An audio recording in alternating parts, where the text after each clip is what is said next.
So previously we looked at the assignment problem, and we wrote the assignment problem as a transportation problem. And today we're taking a look at 7.6. Oops, and I've already got my pen in the wrong color there. 7.6 is called Transhipment.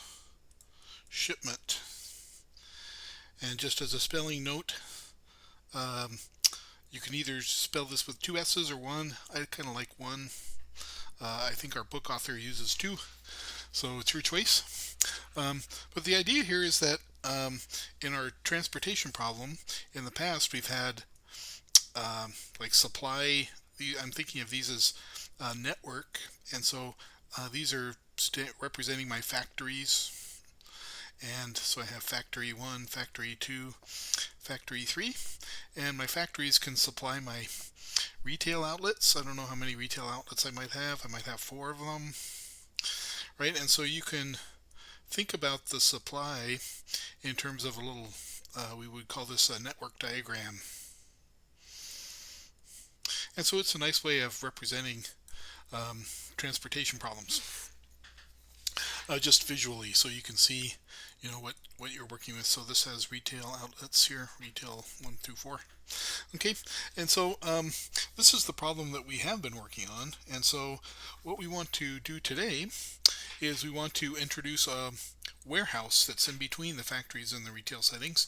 So we might have, just as a real quick example, factory 1, factory 2 ships to warehouse 1, and then we might have retail 1 and retail 2 out here.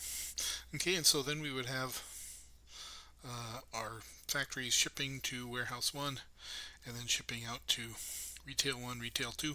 You could add more of these in. You could have like a factory shipping directly to retail 2 if you wanted to, but this is kind of the most simple one. So let's erase that for now. And so when we were talking earlier about supply and demand, right, we knew what our input was here for the factory.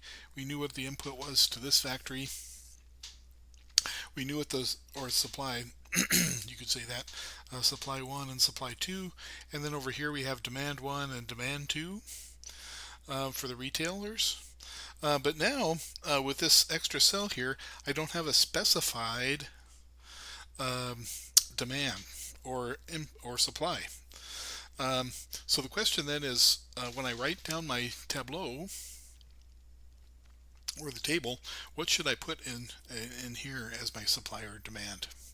Okay, and so our author has kind of a technique for doing this that works nicely when we're looking at a table, transportation table. We're going to also look at a different way of formulating the LP, but we'll stick with our author's version first. And so the idea here is that first we're going to add dummy demand if necessary to our problem to balance.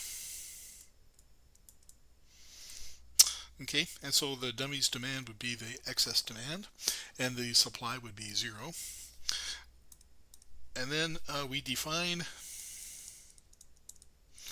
S to be the total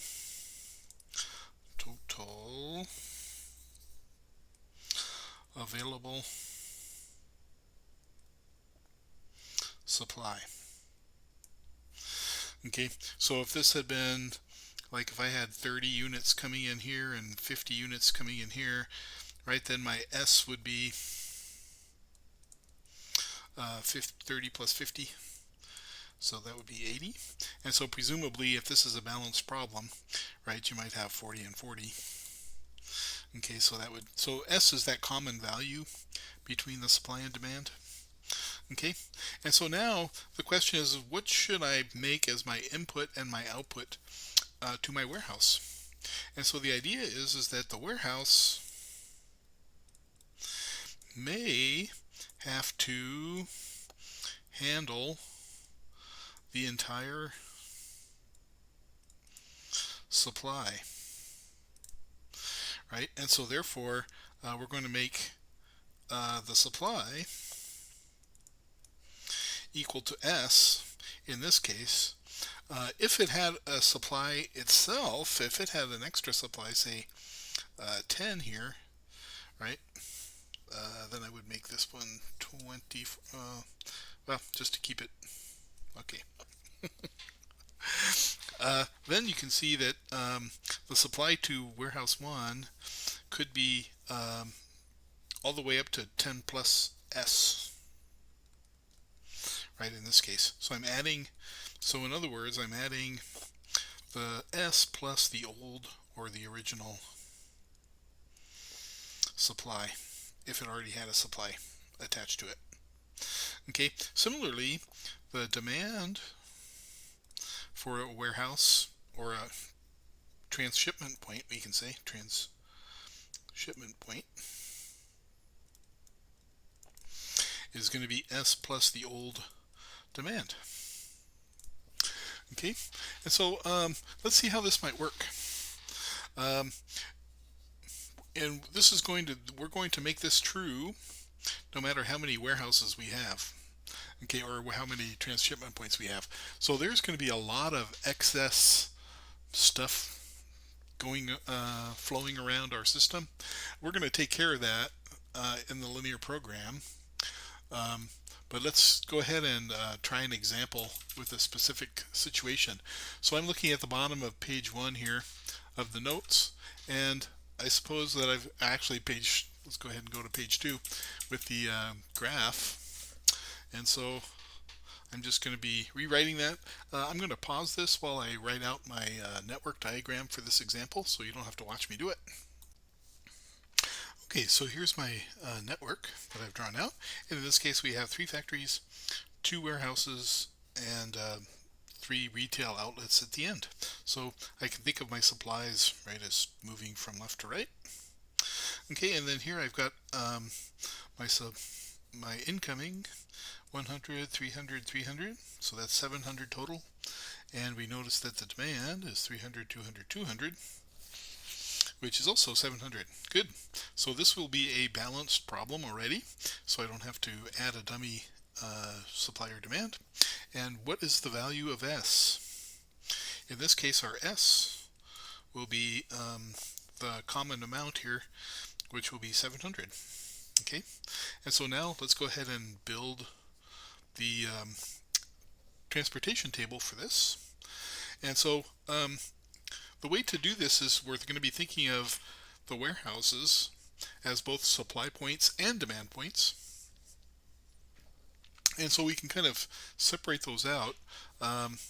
So in my supply side over here, I'm going to have supply 1, 2, 3, and then I'm going to also have 4 and 5. I'm going to draw a line there. And then for my demand, I'll have 4, 5, 6, 7, and 8. Okay, so I'll have 4, 5, 6, 7, and 8. Okay, and also I'm going to be a little bit sloppy here. Supply. I know that's shocking, but because we're not actually going to be solving this, we're going to be actually solving this using the spreadsheet.